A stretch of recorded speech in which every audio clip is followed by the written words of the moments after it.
It also furthered some other ones, Criminal Justice 1991, Criminal Appeal Act of 1995, and so forth. And so because it leads to tangible lawmaking, a lot can be done that otherwise wouldn't be in the U.S., where we hear so many cases like this, but not necessarily any huge changes in the gubernatorial system. And there's some kind of, there are some obstacles to this. So in Illinois policy, we have statewide video recording of murder only.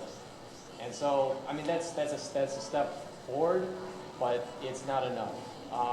So I suggest, because it's only inherent to this state, we should go nationwide, and that starts small by saying we start at counties, we start at police departments, and we work towards legislation and lawmaking at the state level. And some obstacles of that would be the police unwilling to give up that power of controlling confession evidence, and the prosecution also, and also taxpayers for implementation of electronic recording.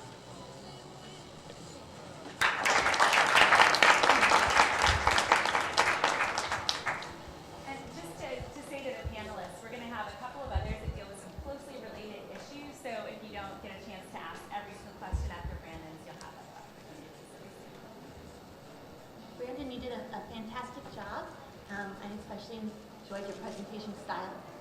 And I'm just curious, you just mentioned at the end about the police are often unwilling to give up this power. And so you have that battle about how are we going to convince them, let's try this new technique. And I think it'll please you to know that the little bit of research that we know that's been done on that area is that when you look at jurisdictions where they've now implemented this type of technique, that the police officers actually report that now they're pretty happy that they're doing it. They feel more comfortable because they know that essentially their back's being checked, they know that they did everything okay, they can just show the video and show, look, I didn't do anything wrong. And so hopefully we'll see that same kind of enthusiasm, but you did a great job.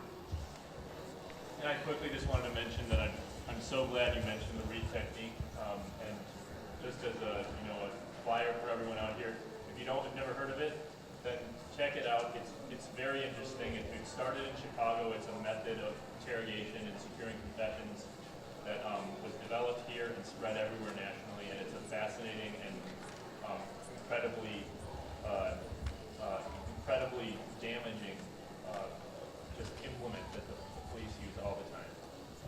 It's taken four editions, 4 editions now, to try to accommodate for the original kind of problematic deductions based on non-vocal cues and so forth.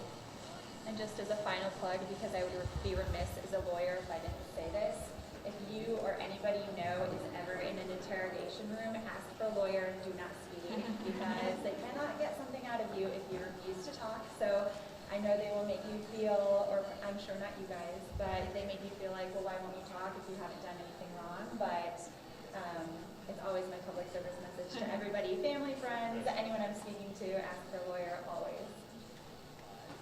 Thank you, Brandon.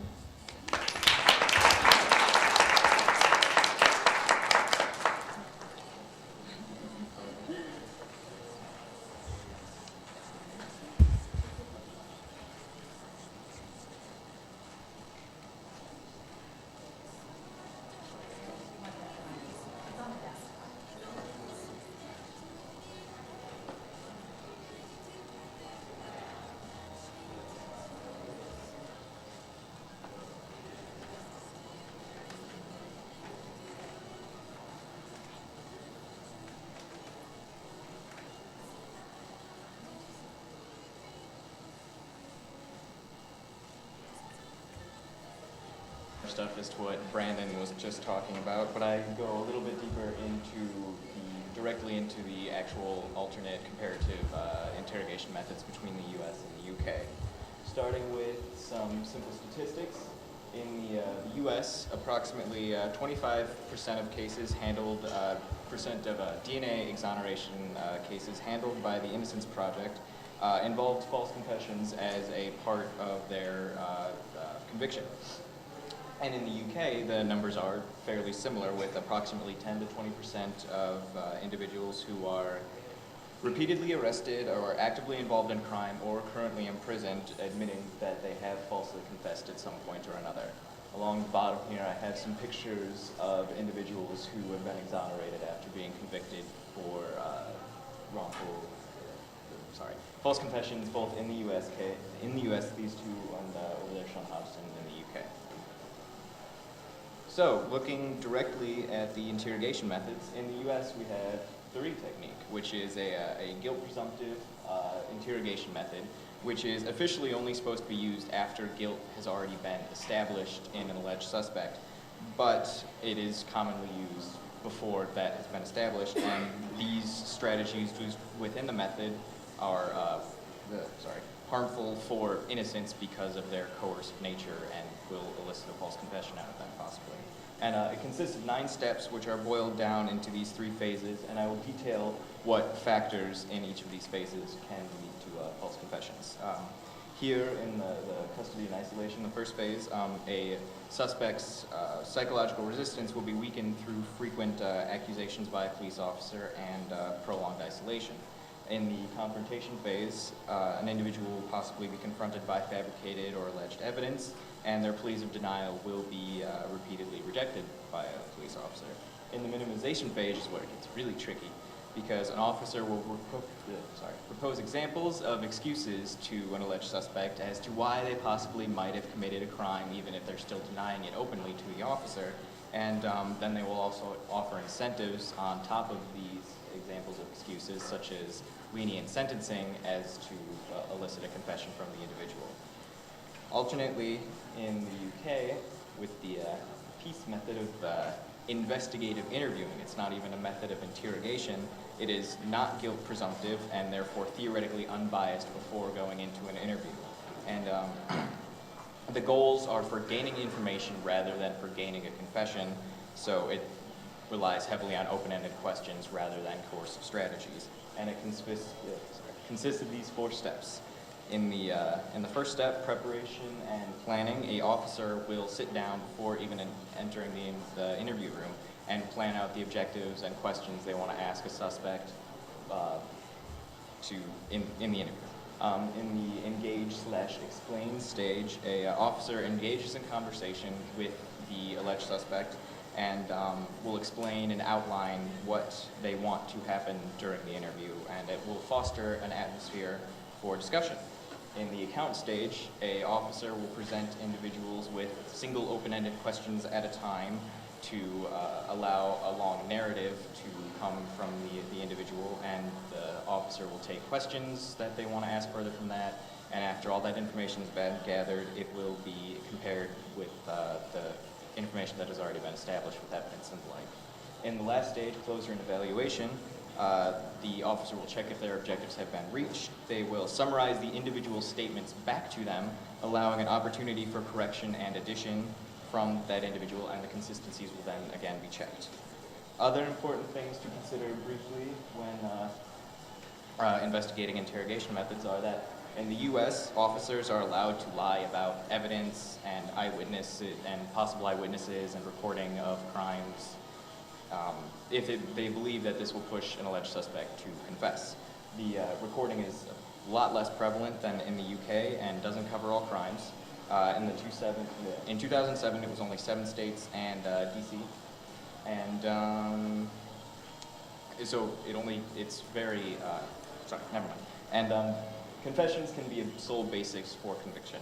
Alternately, in the UK, they are not allowed to use any sort of fabricated evidence in any context. Mandatory recording of all custodial interviews as required by PACE, and the same act also excludes unreliable confessions from being included in the trial process. These unreliable confessions being torture, or resulting from torture and degrading treatment, threats of violence, and other coercive strategies. So, conclusion. Even with alternate interview style of interrogation versus the coercive strategies of the Reed, and legislation requiring constant recording of all custodial interviews, false confessions have not been eradicated in the UK, and some studies show that there is little difference altogether between the two. Why does this happen? Because there are still informal norms and ideas within the police officers, because they have this coercive background in their training already, that can be hard to replace at time, or they might not be supervised at some point, allowing for these coercive strategies to still come out in an interview interrogation setting. Also, it's hard to completely eradicate the fact that there will always be individuals who have the mental predisposition to give false confessions. Thanks.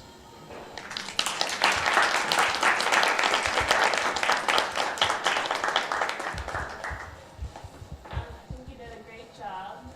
I find that in explaining wrongful convictions to people who are perhaps not predisposed to be sympathetic to the problem, the issue of false confessions is one that's always the most difficult to explain. So I'm really glad that so many of you looked into it, and I think you did a great job parsing it. Yeah, I thought your presentation was excellent. And I just have a question, and maybe I'm too cynical, but the fact that they call an interrogation technique the peace technique just blows my mind.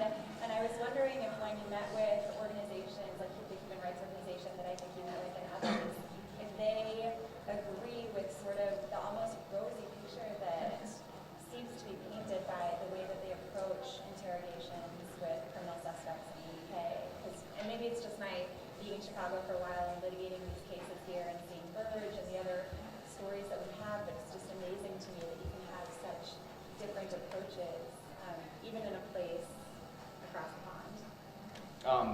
At the time, I was still working on establishing whether or not peace was actually being used, because I had only run across it briefly in some places, so I never quite got around to questioning them about what they thought of it. Yeah, we could shoot like an email later that then didn't get answered yet. So, but I just go ahead.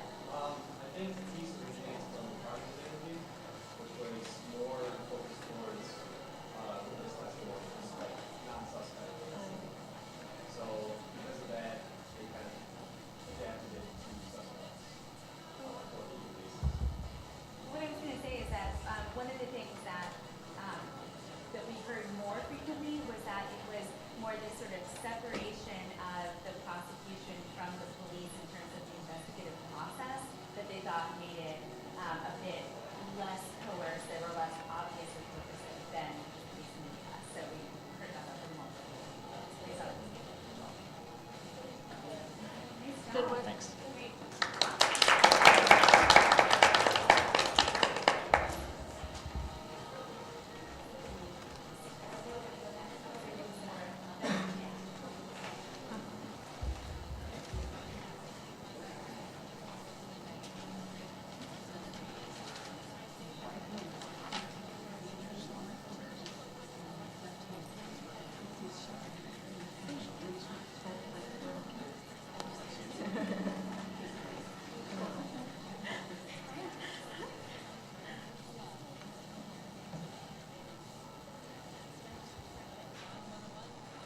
So I'm Emily Wilkie, and we did a similar topic. That's why we're presenting together.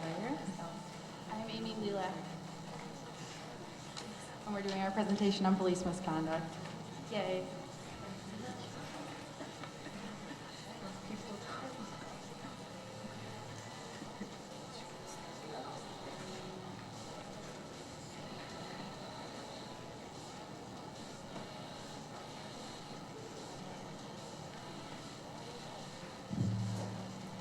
So, like Emily said, we are doing police misconduct. And so, when I was doing my Chicago paper, I was looking at some of the possible causes for police misconduct to even happen. So when it came to looking at the UK side, I wanted to see if some of the causes that might play a factor in the US still also play a role in the UK. And I also wanted to take a look and see which system, the US or the UK, was more effective in trying to prevent this police misconduct from even happening. And I looked at a similar issue, but with my paper, I hoped to look at a bit more of the racial and class structures and how they intersect to create this sort of an individual that becomes wrongfully convicted on both sides of the pond in the UK and the US. Okay, so there's actually an international definition for torture by police